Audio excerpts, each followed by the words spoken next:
I love starting new projects. Don't know why, but I just do. I found it, which should be a relatively easy one, and it's nice to have lit up from complicated ones to easy ones, and from ones with a lot of parts to ones with only a couple parts. This one I found from Steve Good. I've mentioned him before. I'm sure I'll mention him again. I bought his thumb drive with, I think there's over 3,000 patterns on that thumb drive, so you might want to look it up. I'll give you the information in the description, but it's well worth the price for that many patterns. This particular one Steve is calling a cross heart, and there's a cross with a heart around it, and it's on a heart-shaped base. Relatively simple. There's going to be a few, 1, 2, 3, 4, 5, 6, 7, I don't know, about 8 or 9 inside cuts, but that's about it. So I was looking through my stock to see what I could make it from, and I have quite a bit of cherry, and so I'm going to use cherry for the heart, and I have some Purpleheart, and I've mentioned this before, but people coming into my retail store just love Purpleheart, so I'm going to make that for the base. So I planed those down, and I use scroll saw tape to attach the patterns to the wood. I've done that before. Don't need to show it every time.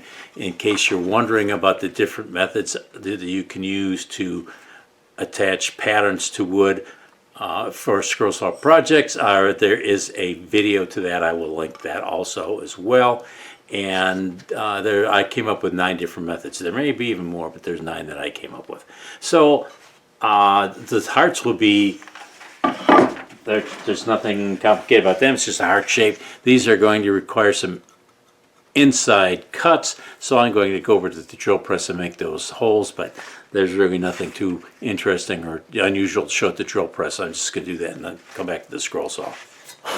I was at a woodcraft store last night. Hadn't been there for a while. Anyway, I bought some Pegasus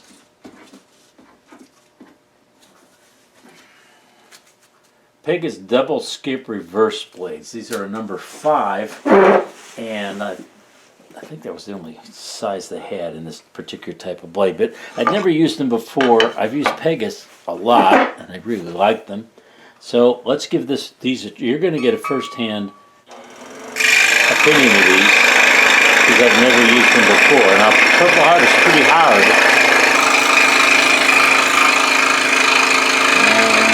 Does a nice job.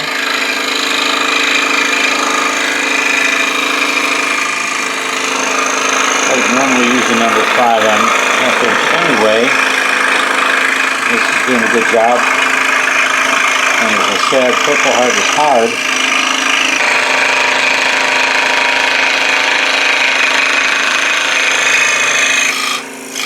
If I remember my theory on these things, a double skip reverse should clear sawdust well, which it seemed to do, and it leaves a pretty smooth finish on the bottom. It's only going to take a very, very tiny amount of sanding with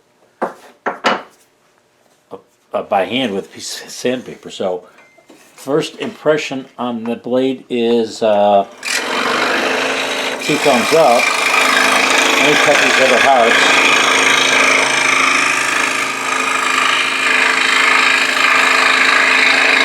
They cut pretty quickly, as you can see.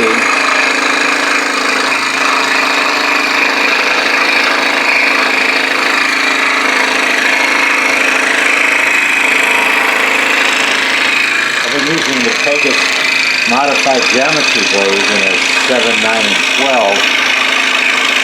I hadn't tried doing a 5 because I had a bunch of 5s left. An Olsen Mach speed blade. I got them, I don't remember. I got them a while back. I do a lot of creative work, and I usually use another 5 for that. So it's going to be a while before I'm using 5s, but I figured can't go wrong with a dozen of them.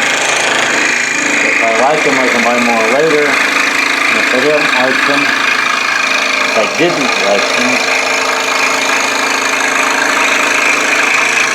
getting stuck with a dozen blades is not a big deal. Yeah. Very nice.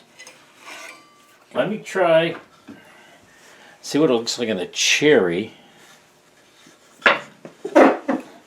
I normally do the inside cuts first, but let me try an outside.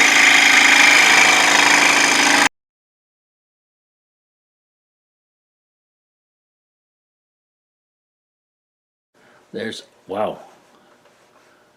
I'm really impressed. The amount of tear out on the back is very minimal. There's a few places at the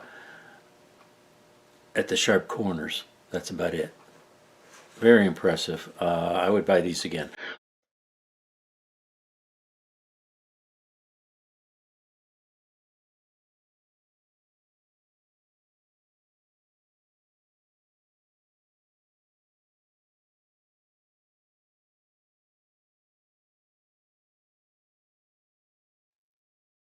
As I said, the amount of tear out on the back with those, what were they?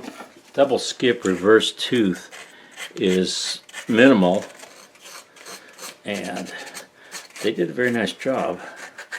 They seem to cut pretty quickly. As I mentioned, I use scroll saw tape on this. One of the reasons I like it is that you pick up a corner, pull it off, that's it. So there's the heart, and as I mentioned, there's a tiny bit of tear out on this, on the edges, not much. This is too small to want to do a round over on the router. I just want to take that tear out off and just remove a little bit of the sharpness from the corner by hand, and that's what it's going to look like. That's all I need now is a little bit of glue.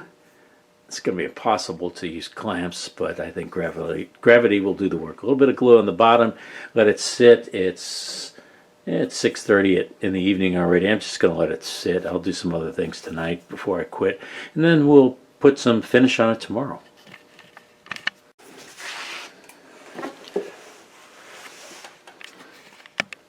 Well, it wasn't a surprise. I thought, how am I going to clamp this? And then when I took it over to glue, I realized a spring clamp fits perfectly in that space. Whoever would have thunk that? So, that's the first one. We'll let that dry, and like I said, I've got some other things to do. We'll let that one dry, and then tomorrow we'll put on the spray finish. That's the completed cross heart. I think it looks really good. You can make it in practically any color combination, any wood combination that you would like. Nothing difficult. Number of inside cuts, but just take your time, and in fact, it would be a good place to get some practice making inside cuts. Please give me a thumbs up if you liked the video. I'd appreciate any comments. And if you'd like to see more videos like this, more projects, please hit the subscribe button.